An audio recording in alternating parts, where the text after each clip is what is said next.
आज election commission की तरफ से जो 20 दिन का वक्त पीटीआई को दिया गया है, बैरिस्टर गौहर साहब ने जैसा मैंने आगाज में कहा, कहते हैं कि हम इसको मुनासिब फोरम के ऊपर चैलेंज करेंगे। ये दुरुस्त फैसला होगा या आप समझते हैं कि फौरी तौर पर इंट्रा पार्टी इलेक्शन की तरफ पीटीआई को जाना चाहिए, जो कि ऑब्वियसली एक माहौल तो उनके लिए नहीं है, उनके चेयरमैन वाइस चेयरमैन इस वक्त जेल में हैं, लेकिन आपको कैसा, आप क्या कहते हैं इस इलेक्शन कमीशन के आज के हुक्मनामे के ऊपर और पीटीआई के रद्द-ए-अमल पे? इलेक्शंस एक्ट 2017 है, उसके चैप्टर जो 11 है वो पॉलिटिकल पार्टीज के बारे में है और उसमें बहुत वाज़ेह तौर पे लिखा हुआ है कि तमाम सियासी जमातों ने अपने आइन और मंशूर के मुताबिक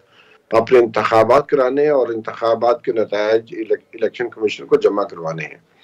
और उसके लिए टेन्योर है और टेन्योर के दरमियान जो इलेक्शन होने जरूरी है। बहुत अच्छा फैसला मैं समझता हूँ इलेक्शन कमीशन का। बहुत काश के ये बहुत पहले फैसला आया होता और क्योंकि पाकिस्तान की जितनी भी सियासी जमातें सिवाय एक दो के,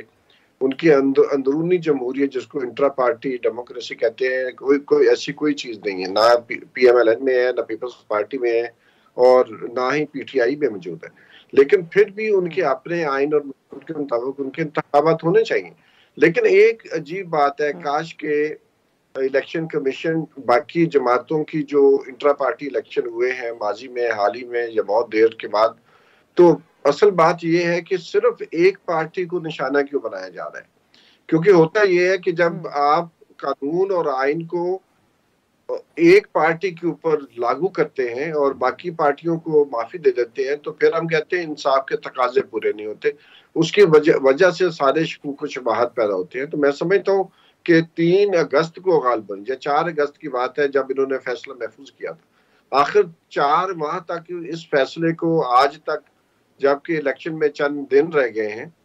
तो इस वक्त जो है उसको फैसले को जारी करना, जब और 20 दिन के अंदर अंदर सारा जो इलेक्टोरल प्रोसेस है इंट्रा पार्टी इलेक्शन का उसको तकमील करना, जबकि उनके पार्टी की सारी बड़ी क़यादत जो है जेलों में है, तो वो थोड़ी महलाफाइड लगती है जो फैसला है नजर में। और अगर बारी साहब ये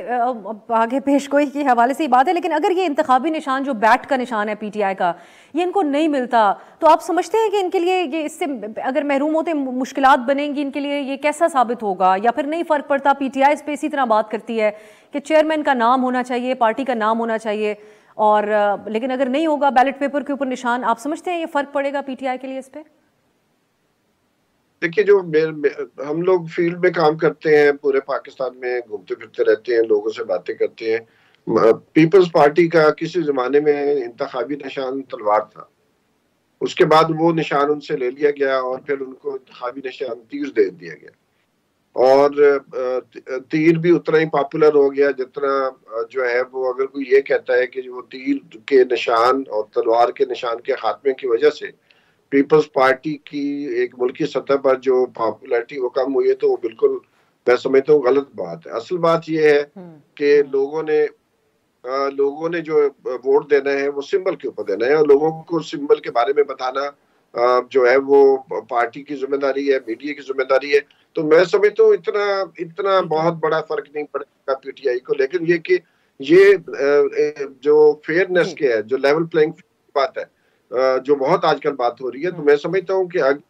सिर्फ इलेक्शन जो है 8 फरवरी के होने, तो बीच में तकरीबन 2 माह रह गए हैं, तो 2 माह के अंदर अंदर 20 दिनों में इलेक्शन कराएगी, ये जानबूझ के फैसला दिया जा रहा है। ठीक,